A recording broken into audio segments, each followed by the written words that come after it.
Aspirants 2025க்கான annual planar முன்னாடியே வந்துருச்சு. டிஎன்பிஎஸ்சியில் நம்ம எல்லாரும் பார்த்துருப்போம். இதில் நல்ல விஷயம் என்ன அப்படின்னு பார்த்தீங்கன்னா, ஆன் டைமில் குரூப் 4 நோட்டிஃபிகேஷனாக இருக்கட்டும், குரூப் 1 இருக்கட்டும், எல்லாமே சொன்ன டைமில் வந்துருச்சு. அடுத்ததாக த much awaited notification group 2A நிறைய பேர் அதை எதிர்பார்த்துட்டு இருப்போம். கண்டிப்பாக வந்துட்டு ஆனுவல் பிளானில் என்ன டேட்டில் சொல்லியிருக்காங்களோ அதில் வந்துடும். அது சந்தேகமே கிடையாது. ஜென்ரல் இங்கிலீஷ் சிலபஸோட கிராமர் பார்ட் மட்டும் இது வந்து சரி. இதை பார்க்கறதுக்கு முன்னாடி நான் இன்னொரு முக்கியமான விஷயம் ஒன்று சொல்லிடுறேன். பொதுவாக தமிழ் ஆஸ்பிரன்ஸ் கிட்ட இருந்து ஒரு கம்ப்ளைண்ட் வந்துட்டு ரொம்ப நாளாக இருந்துகிட்டே இருக்கு. என்ன அப்படின்னா வந்து ஜென்ரல் இங்கிலீஷ் படிக்கிறவங்களுக்கு வந்துட்டு எப்பயுமே ஒரு அட்வான்டேஜ் இருக்கு. தமிழை கம்பேர் பண்ணும்போது அவங்களுக்கு படிக்க வேண்டிய விஷயம் கம்மியா இருக்கு, ஈஸியாகவும் இருக்கு சிலபஸ். இதை நியூட்ரலைஸ் பண்றதுக்கு டிஎன்பிஎஸ்சி ஏதாவது பண்ணணும் அப்படின்னு சில பேர் ரிக்வெஸ்டே வச்சிருக்காங்க. டிஎன்பிஎஸ்சியில் பார்த்துட்டு தான் இருக்கோம்.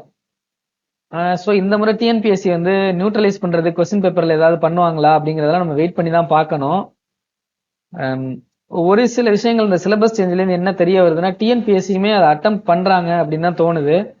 ஏன்னா ஒரு சில ஒர்க் பிளேஸ் ஸ்கில்ஸை டெஸ்ட் பண்ற மாதிரி சிலபஸ்ல கொஞ்சம் விஷயத்த ஆட் பண்ணியிருக்கிற மாதிரி தெரியுது. இதை டிகோட் பண்ணி பார்க்கும்போது அது என்னங்கிறத நம்ம போக போக பார்ப்போம். இன்னைக்கு நம்ம ஃபர்ஸ்ட் அப்படி சிலபஸ்ல இந்த பார்ட்ஸ் ஆஃப் ஸ்பீச்ங்கிற விஷயம் இந்த மொத்த சிலபஸ்ல என்ன மாதிரியான ஒரு ரோல் பிளே பண்ணுது அப்படிங்கிறத பார்த்துருவோம்.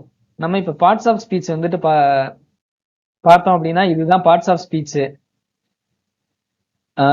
Noun, pronoun, adjective, verb, adverb, preposition, conjunction, interjection, இது நமக்கு எல்லாமே தெரிஞ்சிருக்கும். எல்லா புக் எடுத்தோன்னே இதுதான் ஃபர்ஸ்ட் இருக்கும். நம்ம என்ன பண்ணியிருப்போம், இதை அலட்சியமா விட்டுட்டு அடுத்தடுத்ததை படிக்கிறதுக்கு முக்கியமான டாபிக்ஸ் படிக்கிறோன்ட்டு செலக்டிவா அதை படிக்க போயிருப்போம். பட் இந்த மொத்த சிலபஸ்ல இதுக்குன்னு ஒரு ஸ்பெஷல் ரோல் இருக்கு. இதுல நல்லா பாத்துக்கோங்க. Noun, pronoun, adjective, verb, adverb, preposition, conjunction, interjection. சிலபஸ்ல இந்த 8 எங்கெங்க இருக்குன்றத நம்ம பாத்திரலாம். இது தெரிஞ்சாதான் சிலபஸ்ல என்னென்னலாம் பண்ண முடியும் அப்படிங்கிறதையும் நம்ம பாத்திரலாம். இப்போ நம்ம முந்தின ஸ்லைட்ல பார்த்திருப்போம், 8 பார்ட்ஸ் ஆஃப் ஸ்பீச் பார்த்திருப்போம் இல்லையா? ஓகே, இது இப்ப பார்ட்ஸ் ஆஃப் ஸ்பீச் டைரக்டாவே வந்துருச்சா? இங்க சிலபஸ்ல கான்கார்டுன்னு ஒரு டாபிக் இருக்கு. இந்த கான்கார்ட் டாபிக் பாத்தீங்கன்னா ப்ரொனவுன், வேர்ப், இந்த 2 பார்ட்ஸ் ஆஃப் ஸ்பீச் தான் கான்கார்டுங்கிற டாபிக்கோட பேஸ். இங்கிலீஷ்ல எனக்கு எந்த சென்டென்ஸை நானா இப்ப எழுதினாலும் ஏதாவது ஒரு எரர் வந்துருது அப்படின்னு நீங்க நினைச்சீங்கன்னா இந்த டாபிக்ல நீங்க இன்னும் ஸ்ட்ராங் ஆகணும்னு அர்த்தம். ஓகேங்களா? இது பாத்தீங்கன்னா சிங்குலர், ப்ளூரல், சப்ஜெக்ட், வேர்போட அக்ரிமெண்ட், இதுதான் அந்த டாபிக். ரொம்ப கோர் டாபிக், இங்கிலீஷோட ரொம்ப முக்கியமான டாபிக். டிஎன்பிஎஸ்சி சிலபஸ்ன்னு இல்லை, ஜென்ரலாகவே நீங்கள் இங்கிலீஷ் வந்துட்டு கரெக்டாக எழுதணும், பேசணும் அப்படின்னா உங்களுக்கு இந்த டாபிக் ரொம்ப முக்கியம். அடுத்து டென்ஸுங்கிற டாப்பிக்கும் ரொம்ப ரொம்ப இம்பார்ட்டன்டான டாபிக். ஏன்னா ஒரு சென்டென்ஸை வந்துட்டு கரெக்டாக ஃப்ரேம் பண்ணணும் இங்கிலீஷில் அப்படின்னா டென்ஸுங்கிறது தான் ஃபர்ஸ்ட் அண்ட் ஃபோர்மோஸ்ட் டாபிக். இதுவும் பார்த்தீங்கன்னா ப்ரொனவுன், வேர்பை பேஸ் பண்ணி தான் இருக்கு. டென்ஸ்ல இருந்து தான் ஆக்டிவ் வாய்ஸ், பாசிவ் வாய்ஸ் படிக்க போகிறோம். டென்ஸ் தெரிஞ்சாலே ஆக்டிவ் வாய்ஸ் தெரிஞ்ச மாதிரி தான் ஆக்டிவ் வாய்ஸ்ல இருந்து பாசிவ் வாய்ஸ் மாத்துறது அப்படிங்கிறது. இது பாத்தீங்கன்னா பார்ட்ஸ் ஆஃப் ஸ்பீச்ல இருந்து ப்ரொனவுன், வேர்ப் பேஸ் பண்ணி தான் கான்கார்டு, டென்ஸ் இருக்குன்னு பார்த்துட்டோம். டென்ஸை பேஸ் பண்ணி தான் ஆக்டிவ் வாய்ஸ், பாசிவ் வாய்ஸ்னு பார்த்தாச்சு. இப்ப டைப்ஸ் ஆஃப் சென்டென்சஸ் அவங்களே கொடுத்துட்டாங்க. Statement, interrogative, imperative, exclamatory, 4 types of sentences அவங்களே கொடுத்துட்டாங்க. அதுலயே டிரான்ஸ்ஃபர்மேஷன், ஸ்டேட்மெண்ட்ல இருந்து இன்ட்ராகேட்டிவா மாத்துறது, இன்ட்ராகேட்டிவ்ல இருந்து ஸ்டேட்மெண்ட் மாத்துறது, இம்பரேட்டிவ்ல இருந்து ஸ்டேட்மெண்ட் அப்படின்லாம் கொடுத்துட்டாங்க. இதுல முக்கியமான விஷயம் என்னன்னு பாத்தீங்கன்னா, இந்த எக்ஸ்கிளமேட்டரின்னு சொல்லிட்டு ஒண்ணு இருக்கு பாத்தீங்களா? எக்ஸ்கிளமேட்டரி சென்டென்ஸ், இது வந்துட்டு இன்டர்ஜெக்ஷன் ஒரு பார்ட் ஆஃப் ஸ்பீச் பார்த்திருப்போம், கடைசியா இருந்திருக்கும். இன்டர்ஜெக்ஷன்னா ஒண்ணும் இல்ல, நம்மளுடைய உணர்ச்சிகளை எக்ஸ்பிரஸ் பண்றதுதான் இன்டர்ஜெக்ஷன். வாவ் அப்படின்னு சொல்லுவோம், ஓ மை காட் அப்படின்னு சொல்லுவோம், அதெல்லாம் இன்டர்ஜெக்ஷன். ஓகேங்களா? அதுதான் எக்ஸ்கிளமேட்டரி சென்டென்சஸ். தமிழ்ல வந்துட்டு இந்த உணர்ச்சி வாக்கியம்னு சொல்லுவோம் அதை. ஓகேங்களா?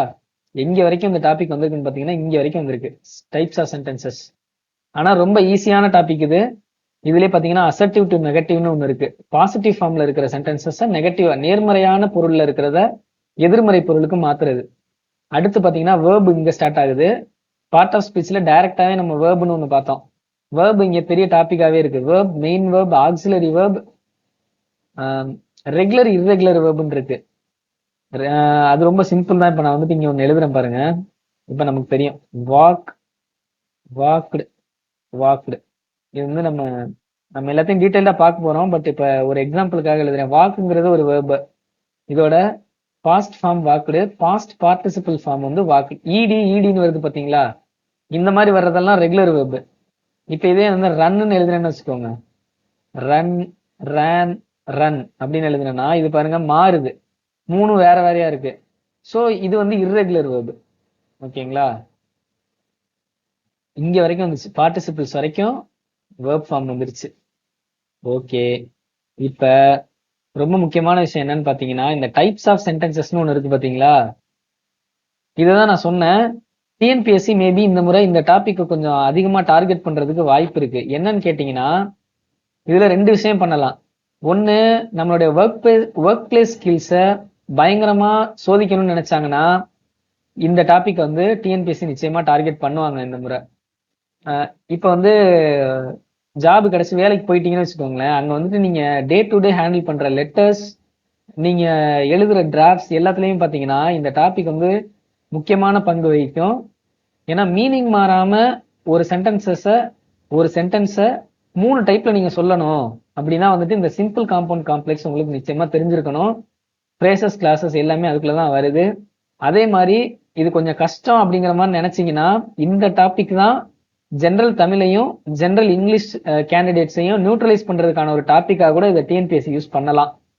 இதை எப்படி ஒரு சென்டென்ஸ் டிரான்ஸ்ஃபர்மேஷனா கொடுக்க போறாங்களா, இல்ல ஜஸ்ட் சென்டென்சஸ் கொடுத்துட்டு ஐடென்டிஃபை பண்ண சொல்ல போறாங்களாங்கிறது நமக்கு தெரியல. பட் இந்த முறை சிலபஸ் சேஞ்ச் ஆயிருக்கு. கொஞ்சம் வித்தியாசத்தை நம்ம எதிர்பார்க்கலாம்.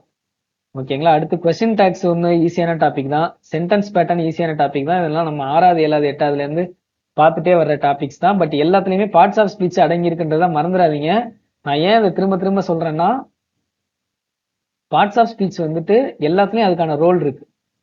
அடுத்து டிகிரிஸ் ஆஃப் கம்பேரிசன் அப்படிங்கிறது பாத்தீங்கன்னா இது வந்து அட்ஜெக்டிவ் பேஸ் பண்ண ஒரு டாபிக். இது